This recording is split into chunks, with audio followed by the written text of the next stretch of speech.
સાહેબ, આ પાણી તમે પી જુઓ। નમસ્કાર, આપ જોઈ રહ્યા છો સાઈ ગ્રુપ મીડિયા હાઉસ સંચાલિત ઝટપટ ન્યૂઝ।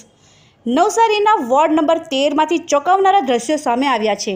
છેલ્લા 2 મહિનાથી ગંદુ અને દુર્ગંધયુક્ત પાણી પીવા મજબૂર બનેલી મહિલાઓનો આક્રોશ આજે ફાટી નીકળ્યો હતો। ન્યાયની આશાએ જ્યારે તંત્ર સાંભળતું નથી ત્યારે જનતાએ મેદાનમાં આવવું પડે છે। આજે નવસારીના મહાનગરપાલિકામાં કંઈક આવું જ જોવા મળ્યું।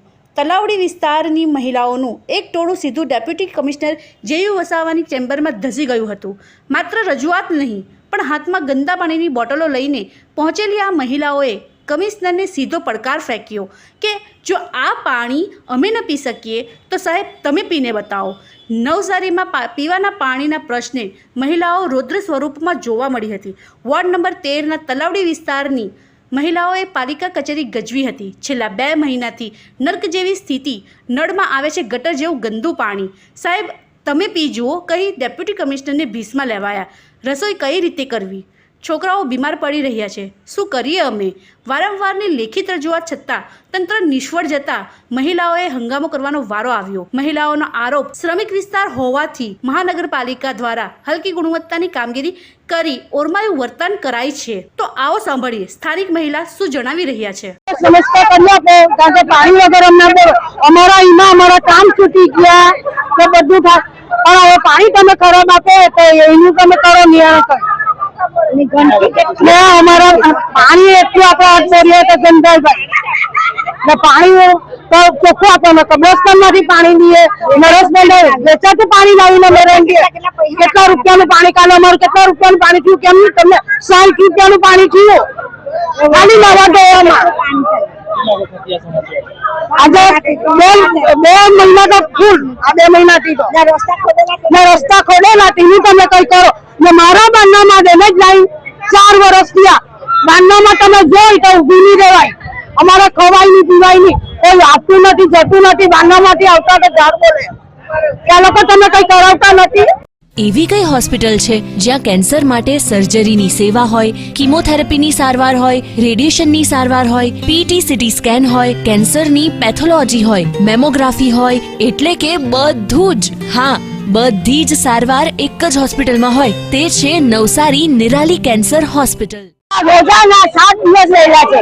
હવે આ પાણી નથી સારું આવે તો અમારા રોજાવાળા નસે કેવા મોમાં કોબરા કેવી રીતે કરશે? અમારા આ પાક્કા અપાસ અમારા રોજાવાળા કેમ રોજા રાખે, કેમ નાશે, કેમ નમાજ પડશે? એ તો પછી તમને જ ગુનો લાગે। જો અમારું કામ નહીં થશે તો તમને જ ગુનો રાખશે, સરકારને જ ગુનો રાખશે। અમારી રમઝાન આખી એમને એમ પાણી, અમને કોણ પાણી આપવાનું? અમે ટાંકીમાં પાણી માંગીએ, અમે તો એમાં બોરિંગનું પાણી માંગીએ બગેસાનું, તે લોકો બી અમને એમ કહે કે ના ભાઈ બહુ મોટર હલકી જાય એની જવાબદારી પર। પછી આ બેલીસી પાણીથી અમે શું કરીએ ઘરમાં? અમને કઈ સમજ નથી પડતી કે અમે પાણીનો શું પ્રોબ્લેમ કરીએ। પીવા માટેનું પાણી અમે રોજ 10 રૂપિયાનું બાટલો મંગાવીએ, એટલે 8 હતું હવે 10 12નું કરી નાખ્યું। હવે ગરીબ માણસ ચલો બાંધાવે તો ગરીબ માણસ 10 રૂપિયાની દૂધની કોઠી લાવશે કે પાણીનો બોટલ લાવશે? રોજ તમારો 30 રૂપિયાનો ખર્ચો થાય રોજ। 5 વખત પાણી આવે, એક બોટલમાં પાણી થાય મિયા પર નાખા ના જોઈ વધુ કરે કે પાણીથી કોબરા કરે કે પાણીથી રાંધે? કયા પાણીથી રાંધીને ખાય? કઈ નાના પાણીથી રાંધીએ?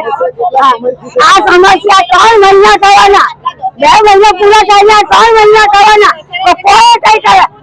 કોઈ બી કામ કરવાનું હોય તો સાહેબ લોકોને કહેજો કે તમે ઉભા રહીને કામ કરાવો। કોઈ બી હોય સાહેબ લોકોને કહેજો કે ઉભા રહીને કામ કરાવો।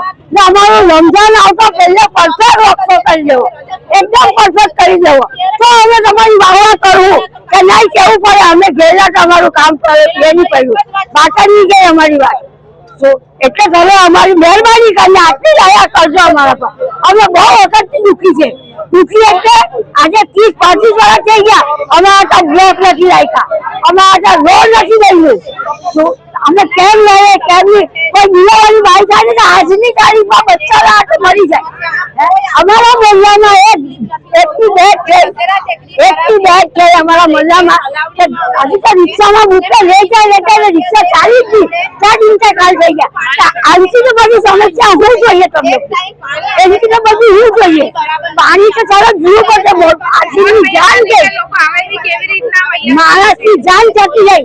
બસ મારે એ જ કહેવું છે કે અમને રમજાન આવતા हमारी रमजान भी सॉल्व करिए आप हमने। फालूदा मिक्स की इतनी सारी वैरायटीज रिफ्रेश के पास है। अगर आपको भी चाहिए रिफ्रेश के फालूदा मिक्स की इतनी सारी वैरायटीज तो फिर सर्च करो, क्लिक करो, लाइफ को रिफ्रेश करो। અમારા વોર્ડ નંબર 13 એ તલાવડી વિસ્તાર એટલે એકદમ ખડબડી ગયેલો વિસ્તાર। 17-18 વર્ષ થઈ ગયા કામના નામે ઝીરો, અને મારા કાર્યકર આવ્યા ને 3 વર્ષ થયા ને આ બાબતની મેં વિશેષ ફરિયાદો કરી છે, લેટરો પણ છે, કોઈને મેં ફરિયાદ કરવાની બાકી નથી। અને એના અનુસંધાને કામ હવે મંજૂર પણ થયા છે, પરંતુ હાલમાં અમારા વિસ્તારમાં જે ડ્રેનેજ લાઈન નંખાતી છે અને એ ડ્રેનેજ લાઈન માટે જે ખાડ કૂવો રોડના વચ્ચે બનાવવામાં આવે છે, ઓછામાં ઓછો 20 ફૂટ ઊંડો, અને એ ખાડ કૂવો બનાવતા પાણીની લાઈન તૂટી ગઈ। એટલે વિસ્તારમાંથી ફોન આવ્યો કે ભાઈ પાણીની લાઈન તૂટી ગઈ। એટલે આ બાબતની ફરિયાદ મારા વોટ્સએપ મારફતે બધાને જ મેં મોકલી આપ્યું, જે તે અધિકારી કર્મચારી લાગતાવાળા હોય એને મોકલી આપ્યું। હવે એક બેને અમારે ત્યાં મયુરભાઈ કાપડિયાને ફોન કર્યો કે ભાઈ આ પાણીની લાઈન તૂટી ગઈ છે।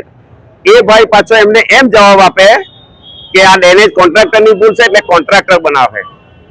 લાખો લીટર પાણી વહી ગયું, લોકોને પાણી નથી મળતું આજની તારીખે, તળાવ હુકાયેલું છે ને પાણી વહી ગયું ને એના લોકોના મોઢામાં પાણી જવાના બદલે રસ્તા પર પાણી ગયું। આ બાબતની જાણ મેં વસાવા સાહેબને કરી, ત્યારે લાઈન બનાવવા આવ્યા। ગઈકાલે રાત્રે 8-8:30 વાગે લાઈન બનાવી, અને લાઈન બનાવતાની હાથે હવાની પરમાં પાછી તૂટી ગઈ। એ રસ્તા પરથી સાયકલ બી જે અત્યારે હાલમાં નથી।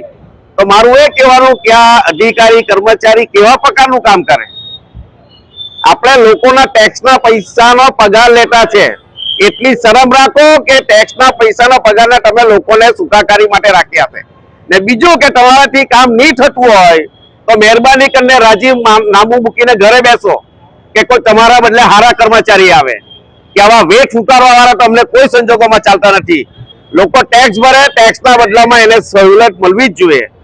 એટલે હવે મારી એક જ માંગ છે કે પ્રોપર કામ કરજો, અધકચરું કામ કરતા નહીં। હવે જોવાનું એ રહ્યું છે કે આ બોટલ પ્રદર્શન પછી પાલિકા તંત્રની ઊંઘ ઉડે છે કે પછી તલાવડી વિસ્તારના લોકોએ હજુ પણ આ નર્ક જેવી સ્થિતિમાં જીવવું પડશે। આ જ પ્રકારના અવનવા સમાચારો માટે જોતા રહો ઝટપટ ન્યૂઝ અને નવસારી લાઈવ।